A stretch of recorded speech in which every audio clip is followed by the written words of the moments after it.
This is a free excerpt from the Adaptable Strength Academy. This is one of my favorite lessons that are inside of it that delves into the details on what real effort is when you train. The Academy as a whole has multiple instructors in it on many different topics, but the brunt of it is going to be focused on improving yourself through training, through mindset, through all sorts of different tools that are going to be necessary in order to make you the strongest version of you possible. It's a great community. You can talk to other people, ask questions. There are lots of events. And if you're curious about it, I'll have more information below in the description. So without further ado, enjoy this lesson.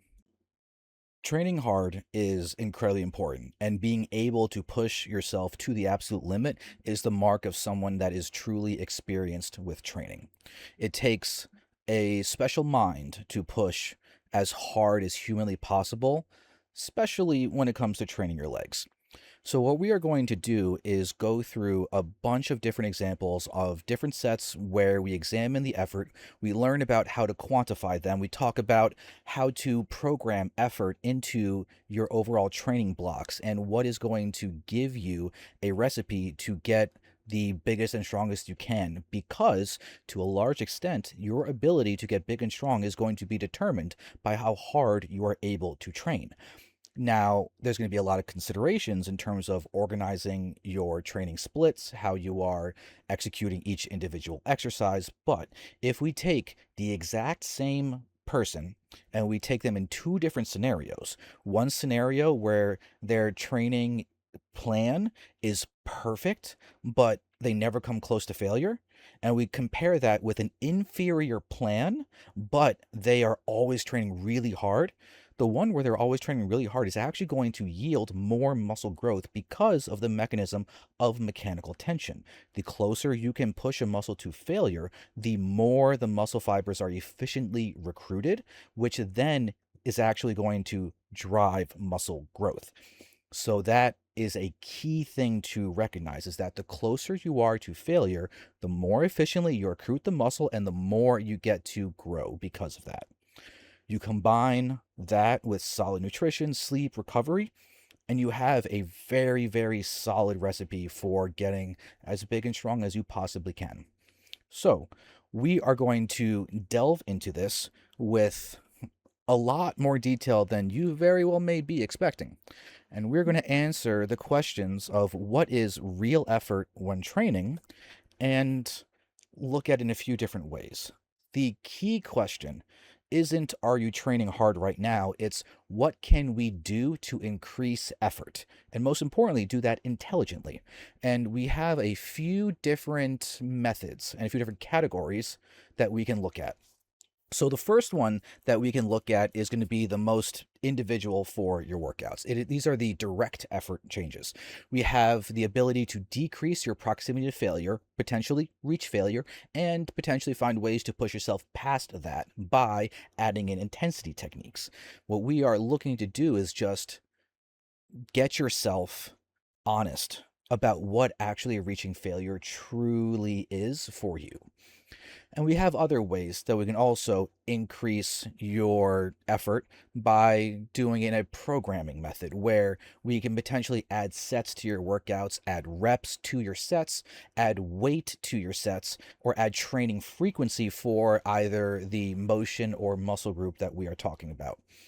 Sometimes you can combine these. Like, we can take a look at comparing someone who trains more like Jay Cutler to then switches to a more Dorian Yates style. You may think that, oh wow, you're decreasing sets, you are decreasing reps, you are doing all of these things that are lessening it. But your few sets that you have increased your proximity to failure to such a large amount that you are still net adding more effort. It's also a way to look at it in terms of time management. If you have a small amount of time, then the way to make that time the most worth it for you is to just destroy yourself with effort in an intelligent and safe way. The more you can put in effort sustainably over time, the more you will be able to grow. So, first things first, we need a way to add a number to your effort. We need to essentially be able to score it, and we want to have, theoretically, higher scores. So how do we do that? We have two different methods. We have a simple and then a more nuanced one. The simple one's going to be reps in reserve, RIR, where it's simply whatever number you give RIR is how many more reps that you could do before reaching total failure. Pretty simple enough. 0 RIR, you reach failure. No way another rep could happen. 1 RIR, you could do one more rep. 2 RIR, you do 2 more reps, etc., etc. I prefer RPE, the rating of perceived exertion. This is how you add nuance into this. Because if we say that someone's at 0 RIR, does that mean they attempted another rep and then failed? Or did they complete their set and just say, there's no way I could got another one? In which case, those are two different quantifications, but you're only giving them the same score, in which case you have no way to differentiate between them. So we can do that, though, with RPE, where we can say that set where you were like, I completed my last rep, but I don't think there was another rep in me. I don't think that was going to happen. I got to give that a 0 RIR. You can instead give that an RPE 9.5. Okay, what does that mean? Well, RPE 10 is the max. It's a scale of essentially 1 to 10, but the only ones that matter are 6 to 10, and I'll tell you why. RPE 10, you reached failure. You tried to hit that rep and you failed. Statistically speaking, you have proved there are 0 reps left that you could do. RPE 9.5, so what I just told you. You went and you got that last rep and you were like, I completed that last rep, but I highly doubt there's another one, even if there was not one. Well, statistically speaking, you did not prove that there was 0 possible more reps. Maybe if that last rep that you succeeded took you 5 seconds, maybe to succeed in the next rep, it might take 12 seconds. Okay, in that case, RPE 9.5. You don't give that the RPE 10, because technically speaking, maybe you could have gotten one more rep. Okay, RPE 9. You complete that last rep and you know you had one more rep left. RPE 8.5. You complete that last rep, you know you had one more rep left definitely, and maybe 2, but you're not sure. You're not sure, so therefore, you can't give it an RPE 9, but you also can't give it an RPE 8. You go in the middle, RPE 8.5. And you can do that all the way down. However, I'm going to tell you this. There have been studies that have looked at whether people can gauge their RPEs correctly or not, and how many reps they have left, and the short answer is most people had no idea. And what they found was that people would think that they were at 3 RIR in that study. It turns out when they got pushed and actually challenged on that, they ended up doing like 6 more reps because they tried to shout out when they had 3 reps left. And then the instructors kept yelling at them and pushing them to try and get them to do more and more and more. And that's what they found. What I'm going to do is simplify all of that for you. If you are doing a set and you're trying to say, oh my God, that felt so heavy, blah, blah, blah, blah, blah, blah, it must be a failure. Probably not. Look at a video of it. Or think back on when did the reps start to involuntarily slow down. And once the reps involuntarily slow down with all of your form being the same, then now you've first entered what would be 3 RIR or RPE 7. And then your next reps will slow down even more. And I'll show you an example of that next. But first, we have to give you context for that. Here's the context. Let's say you are programmed to do 3 sets of 10. That is so standard. I think every single person who is remotely serious about the gym has heard the whole thing about just pick an exercise, do 3 sets of 10. Okay, but what does that mean if they're all supposed to be the same effort? If you do a set and you go to failure, your next set and you go to failure, your next set, you go to failure, next set, you go to failure. Each successive set of that same exercise where you go to failure, you are not going to be able to do as many reps as you did the first time. So 3 sets of 10, what are you supposed to do? Do you keep the weight the same, but then your reps go down from 10 to 8 to 7 to 6 to 5 to 4? Do you keep the reps the same, but you decrease the weight? So you start off at 200 for 10, then 180 for 10, then 160 for 10. Is that how you're going to do it? What if you guess the weight wrong that you're going to be able to get that many reps for? Or do you keep the weight and the reps the same And then each set goes harder. So it's not 3 sets of 10 where it's RPE 9, RPE 9, RPE 9. It's more like first set of 10 is an RPE 6, second set's an RPE 8, third set's an RPE 9. So how do you treat RPE in this multi-set programming? Here are your options. We outline them, but I'm going to do you one better, and I'm going to show you. So if we really take a look at all of these options, and we take that example of 3 sets of 10, well then, what it's going to end up looking like is this. Here's me looking at the last 3 sets of this first set. We have rep 8, then we go into rep 9, and you can see it's really slowed down. Rep 10, I'll give you a spoiler, I get it, but look at how slow it becomes. It almost stalls out a good 3 times, or you can see the little stutters in there. Let's take a look at the second set. Here we are, rep 5. It started to slow down, rep 6, and it's going to slow down even more.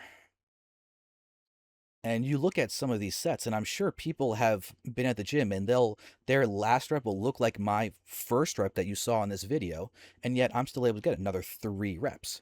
But there we have me topping out at 8. Here we go into the third set. I have to drop down to showing you rep 4 to begin with. And then we look at rep 5, and it's almost stalling out already. That's 6 completed. And look at how long this rep takes. I then die out at rep 7 for my third set.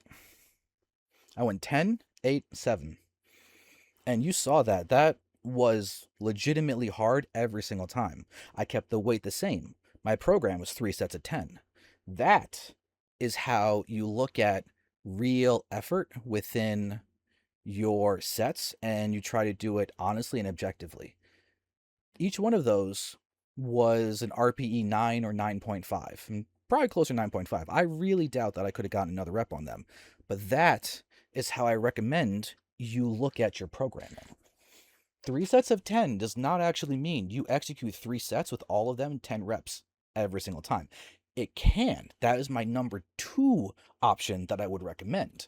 You do that, and you just have the experience and the knowledge to know what is the weight you drop down to in order to have you stay around that 10 rep mark and stay at RP 9. Realistically, it's not going to be perfect every time. You might end up in this situation with maybe you go 150 for 10 at RP 9, then you go 140 and you end up getting 11 and you still RP 9.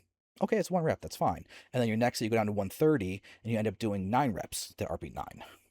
That's still fine.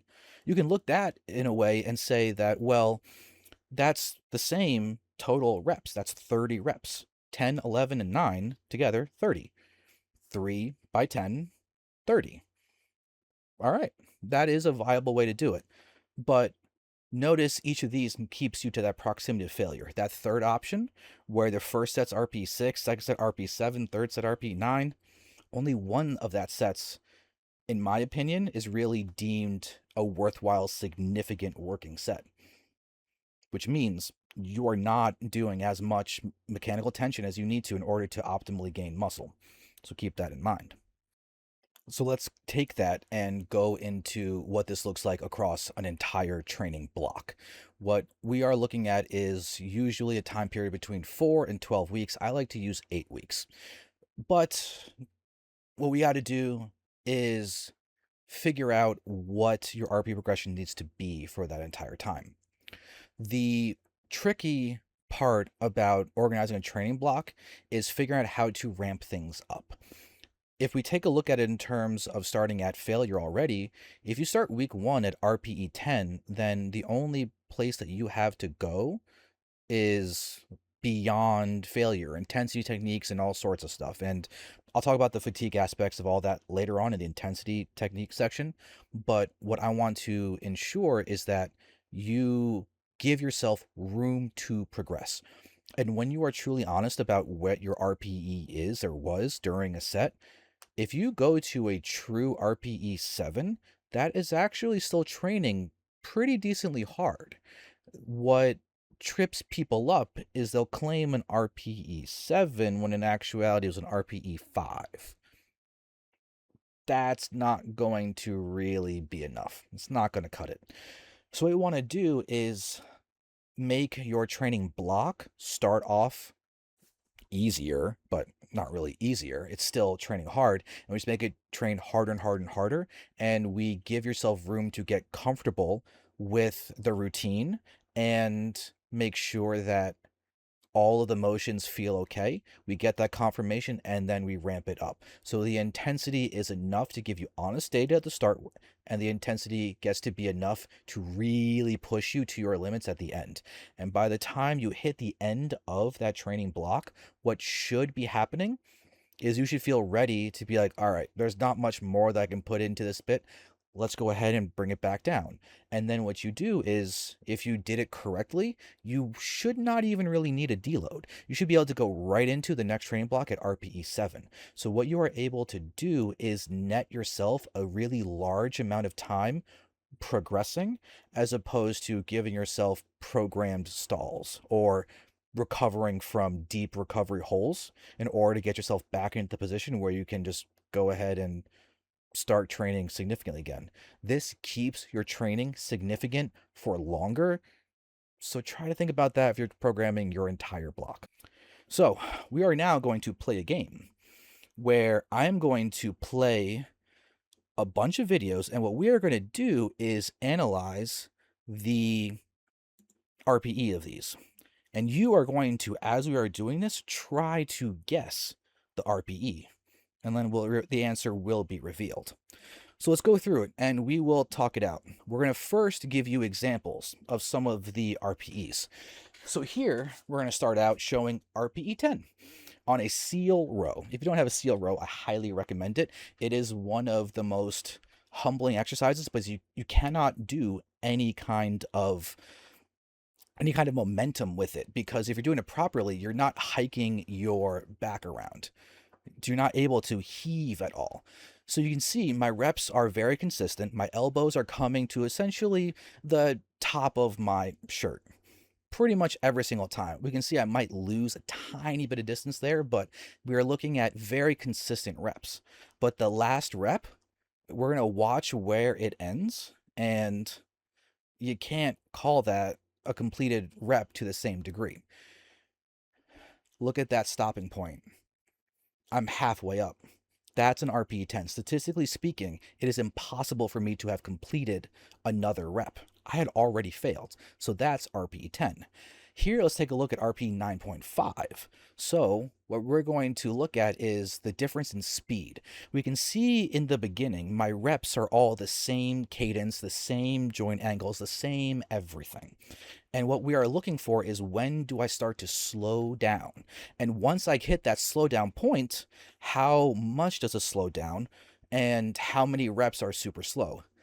This last rep takes a freaking long time. That felt like an eternity while I was doing it. And I'm in a lot of pain just lowering it. That's 9.5. We all know I wasn't getting another rep, but I did not attempt it. Therefore, I would say technically 9.5. Statistically speaking, that last rep theoretically would have been a 30-second rep. We know in reality that's not how, no one can produce force for that long at that high of a level, so it's not going to happen. Here, let's look at RPE 9. So we know this is one rep left that I could do at the end of this set.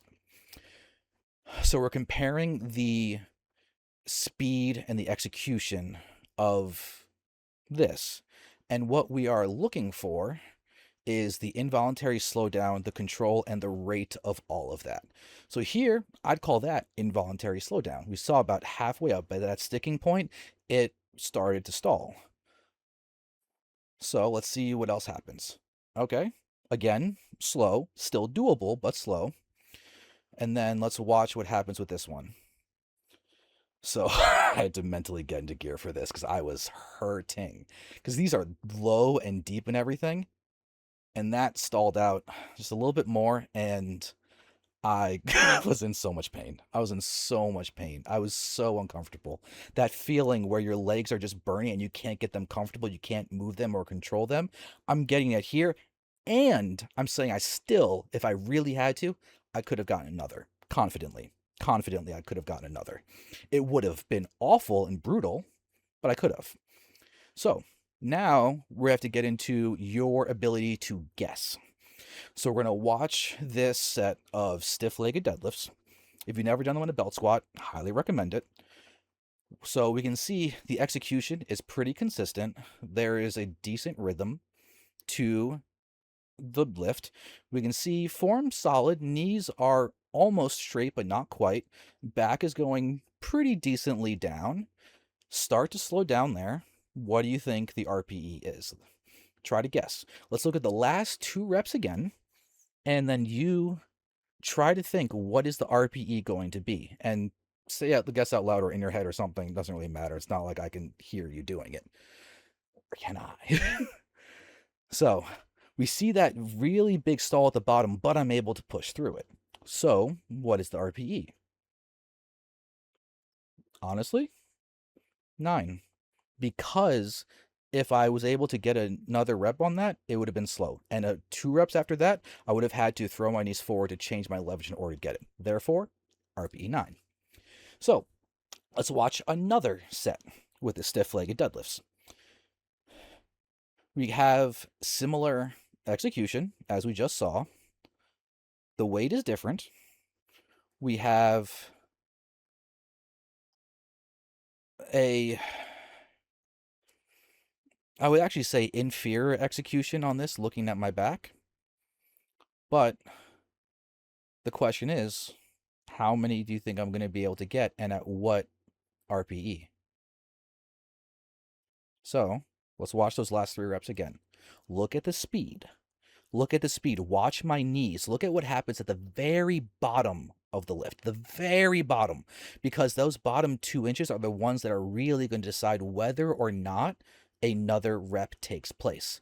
So that slowed down significantly at the bottom, fast everywhere else. We look at this one, and for a moment there, I stopped and had to engage myself. We saw my knees shaking, legs shaking, but I kept the control. That, however, was even easier than the other one. 8.5. I might have been able to get 2 more from that. Okay. Let's switch gears and look at a totally different type of exercise. Calves are interesting because they accrue a lot of pain. And what I want to now talk about is what is the difference between when your pain starts and your strength ends. Too many people reach a threshold of pain and think that is actually where their strength ends. But really, they just don't know how to push through that pain. Calves are a really good way to learn what that burning is and pushing through it is in order to learn that skill of getting closer and closer to failure until you actually finally reach it. So let's watch these last 4 reps and look at the speed. I'm pretty smooth and consistently fast at the beginning of it, and then it slows down. That one right there, last one, that got a little slow. But also, I was moving pretty well after it. So what was RP8? I could still do it. I had another 2 in me, pretty comfortably. But what about upper body? Upper body is not nearly as painful as lower body. Most people can do better with pushing an upper body than they can lower. So let's take a simple set of tricep pushdowns. And for those of you who are wondering why I'm wearing wrist wraps on this, I had tweaked and sprained my wrist and I needed that to stabilize it. So normally, no one should probably be using wrist wraps during a tricep pushdown, but if you've got a injury, ache and pain, everything helps, go for it. Don't worry if it looks bad and looks wimpy. Seriously. All right, look at those last 3 reps. I'm pausing at the top, making sure that I actually am stopping and before going to make sure that I can continuously go. But that RP looked pretty easy, right? Yeah, 7.5. It burned and everything, but I could do 2, maybe 3 more. So now let's take a look at some shoulder presses. So, cool thing is, it's the same machine that I was doing the incline on before. This kind of converging unilateral Smith machine. Really cool machine. Definitely recommend playing around with it. But let's watch this set and let's see what's going to happen. Oh, I'm also going to switch up the way that we're doing this game in a little bit so that it's guess how many more reps I could do. So I think, is this the one where I do that for? I don't remember how I made that. I think this might be the start of it, actually. So we're watching this set. And now, yeah, you have to guess. Was I able to do another rep looking at how slow that last one was? Because you can see I'm in a lot of pain here. Like, that sucked. So here is that. Was I able to do another rep? Because that's a pretty significant stall at the bottom. You can see my quads are popping out. I'm trying to use so much leg drive. Yeah, there it is. I was able to attach another rep onto that. Because even though it hurt, even though it sucked, it's still possible as long as you understand the difference between when the pain starts and your strength ends. That is where so many people mess up when they try to claim that they train hard. Now, this is a great example, the sissy squat, because this is an incredibly technical exercise. And it's at the very end of the workouts where I do them. And the gym at this day, I remember, it was hot. It sucked. Warehouse gyms are not very kind when it comes to cooling. So look at the execution. It's very particular, and I'm shaking a bunch because it is painful, I'm sweaty, and it sucks.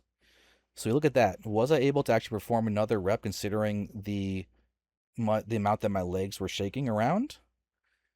Watch. Legs shaking. Does that mean muscular failure? Because I can tell you right now, pain is... Was I able to do another one? Here's that rep again. It's the last chance to make a guess. Was I able to do another one even after all of that leg dancing around? No break. No break. Misery, slow, go down. Can I get back up? Do I complete this rep? Yeah. And then I collapse and die, and it hurt. Oh, it hurts. It hurts. But that's the key part with all of this. It can hurt. It can suck. But just because it hurts and it sucks does not mean your strength has actually legitimately ended. The amount of people I have worked with who actually go as hard as they can before I started working with them is very little. But someone comes in and they do a leg workout with me, they are going to learn about what the effort is. And I'll play games with them like right then and there. I'll do a set, they'll do a set. I'll be like, all right, it's time for the game. Guess the RPE. And it's shocking how often someone will do a set and they're like, oh my God, that was an RPE 9. And I'll look at them dead in the face and I'll just go, that was an RPE 7.5 at most. And they're like, what? No way. I'm like, all right, I'll prove it to you. Do it again. This time, close your eyes and just listen to me. And all I'm going to do is just tell you to keep on going and give you cues and everything that are actually relevant. Leg press is one of my favorite exercises to do that with. And half the time, all I'm doing is just saying heels, heels, heels, heels to have them push through their heels. And then, then I'll tell them how many reps they got after that set. And it's on average, usually an additional 2 to 4 reps that they'll get when I'm giving them that kind of encouragement and keeping them honest about what they're capable of compared to what they thought they were beforehand. Keep that in mind. Try it out yourself. So let's go ahead and talk about intensity techniques, because all of that is just in terms of straight sets, and that's it. So you have ways to make it even harder after you hit that certain point. And there are 4 types of intensity techniques that I generally recommend. I'm going to specifically mention that you are not going to see forced reps here. A forced rep is when someone puts their hands on whatever it is you are lifting, and they take a little bit of the weight off for you. So you see that all the time. The gym bros and their buddies benching, and they have those two fingers, and they're like, come on, it's all you, all you, all you, all you. And their two fingers are pushing that barbell up the entire time. And like, oh, I barely touched it. You touched it. It's no longer the full weight. You can no longer count that lift as something that you did. You cannot know how much weight they took off. It's going to be different every single time. So to me, I cannot reliably track forced reps. However, these four, I can. The trickiest one in all of these is the lengthened partials, because then you have to start getting into the realm of, all right, well, how much of a partial is going to actually be deemed a relevant rep? That's going to be on you to decide what your threshold is. And then it's on you to be consistent about it. For me, I view it as around, as long as I'm around 20 to 50% of the range of motion with my lengthened partial, I call that okay. But once I'm outside of that realm, it can no longer count. All right. You have to recognize that intensity techniques are fantastic for reducing time, but it's at the cost of a whole lot of fatigue, systemic fatigue. We can get to a whole nother discussion about the different types of fatigue, but to keep it really brief and just talk about two of them, you have local and systemic. Local is you do a leg extension, your quads burn, your quads are tired, but everything else feels fine. Leg press. You do a leg press and you go all out with it. Yeah, your quads are burning and they're tired, but your whole body feels it. The system feels it. It's systemic. You get systemic fatigue on top of the local fatigue. You get both in a leg press. You only get local in a leg extension. So, systemic fatigue costs everything, which means you have to be careful about how much of these techniques you employ. Doing too much too soon leaves you in an issue for you never being able to go farther. Let's take a look at lengthened partials. Lengthened partials are great because they allow you to change nothing. You are within the exact same exercise you were doing. The setup is non-existent because it's already built into the exercise you are doing.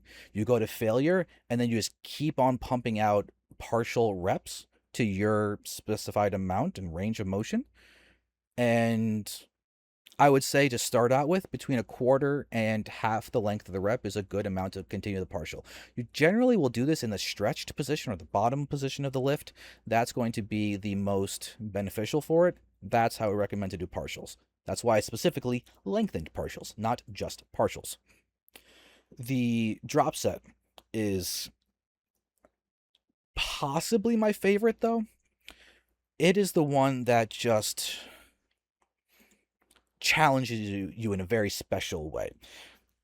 If we go back and think about the discussion on what is going to be the true ending factor for you, whether it's when the pain starts or the strength ends, drop sets are a fantastic challenge for that because you have to do that analysis multiple times. So you do a whole set minimum to RPE 9, preferably to RPE 10, and then you drop the weight and you do hopefully at least 3, maybe as many as 8 reps or so, and you can theoretically do that as many times as you want. Ideally, each successive drop goes to either failure or RPE 9. The way that I do it, first set, RPE 9 or 10, but every single drop goes all the way to failure. Once you cannot complete the rep, you drop again until you hit the amount of drops you want to do. Theoretically, you can go ahead and do a ton of drops. You can do as many drops as there are plates or weights or whatever, but honestly, I think diminishing returns are going to take place and that you're good with only doing between 1 and 3 drops. You do them intensely enough, trust me, that's all you're going to need.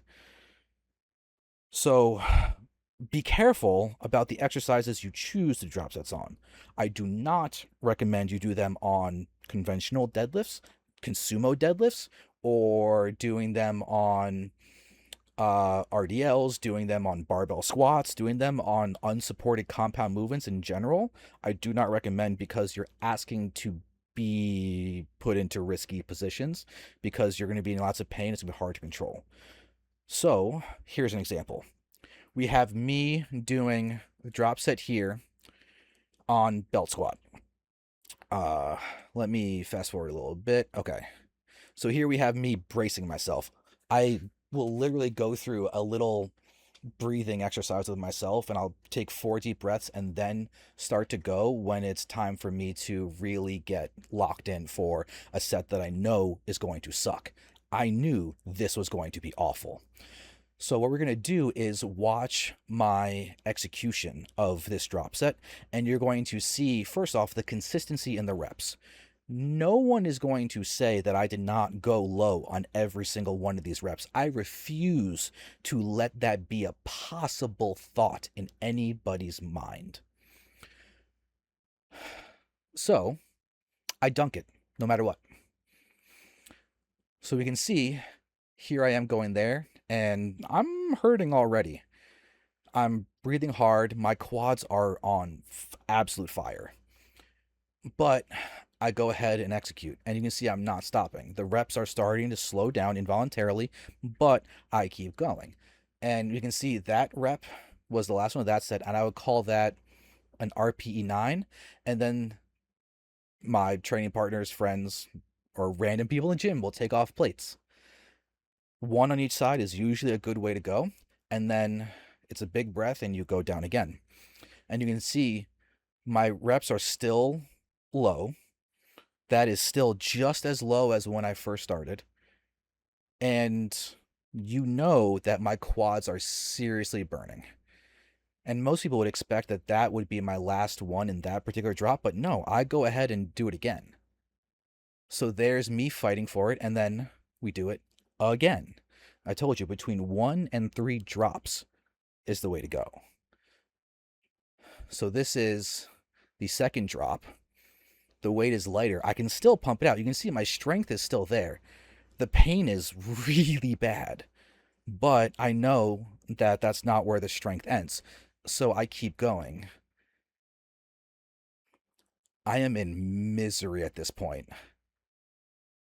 I am actually mic'd up, so I have the sound version of this if I really need to, because oh my god, the noises I was making. And there's no standing, there's no control at this point. I am it's funny looking back on it, but I'm having like sympathy sweats right now actually watching this, because I know how much that hurt. I know how much that was awful, but I do it semi regularly. You are capable of more than you think. You are capable of more pain than you would expect you to be capable of. There is a lot of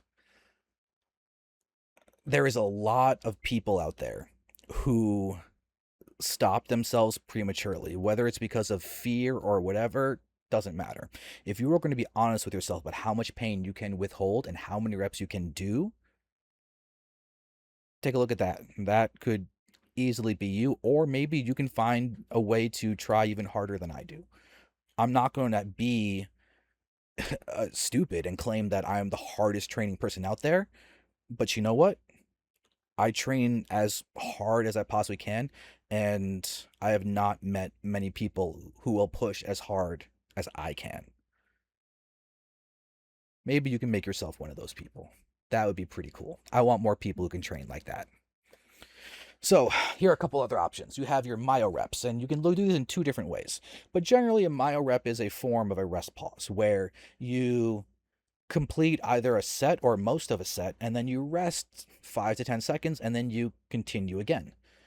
So you can do that in 2 different ways. One is where you just plan to do 3 or 4 little pauses. And so you get maybe your first 8 reps, pause for 5 seconds, get another 4 reps, pause for 5 seconds, get another 3 reps, pause for 8 seconds, and get another 3 reps. That's perfectly viable. But one of the things you can do is what's called a myo rep match set, where your first set, you pick a weight that you can do for about maybe 15 reps or so. That's a good number.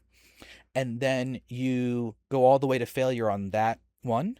And however many more sets you have left, each set has to get to that same amount of reps. And it doesn't matter how many breaks you have to take, how many myo rep pauses. You'll find that your first one you get 15 reps on.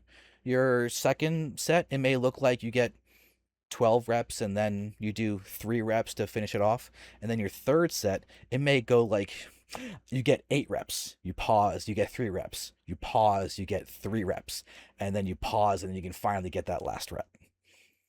And it can get pretty silly. If you do that for another set or two, it can start it can start getting broken up into groups of 5 to 2 reps until you finally get your 15. So you can play around with that. And it's a great way to do it. Now, you also have negatives where you can go ahead and simply just lower the weight slower or get someone to lift the weight for you and then you do the eccentric portion of it. Or maybe you get a barbell, sorry, not barbell, you get a dumbbell and you're doing curls or something and you help the dumbbell go up with one hand and then when it comes time to lower it, you just let go. You can do that. I can show you an example of the myo reps. This is a simple way that I did it where it was on bicep curls. So there's a cool little machine that's in the gym that I go to where you can kind of have it be like on a pendulum.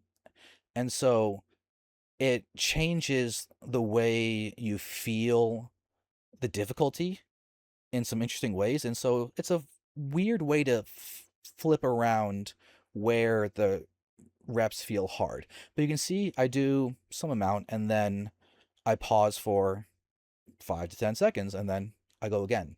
And you can repeat this a few times. I would say myo reps and negatives are my third and fourth choice, but myo reps would definitely be third. So we have drop sets number 1, length and partials number 2, myo reps number 3, and then negatives number 4. But each have their advantages, each have their disadvantages. It's about what is going to be best for you. All right. The biggest thing is train hard. Be honest with yourself about how much you are actually pushing. And when you find what you're really capable of, you know what your ceiling is. You know exactly what you should be doing in order to actually be someone who truly trains hard.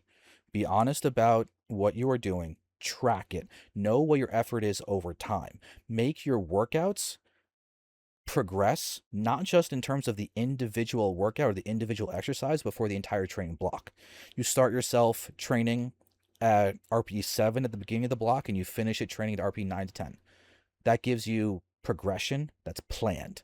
That is truly how you are actually going to succeed when you are setting yourself up in an entire workout, in an entire block, and your entire life. You plan all that out, and you will become the biggest, strongest possible version of you that there could be. So, train hard.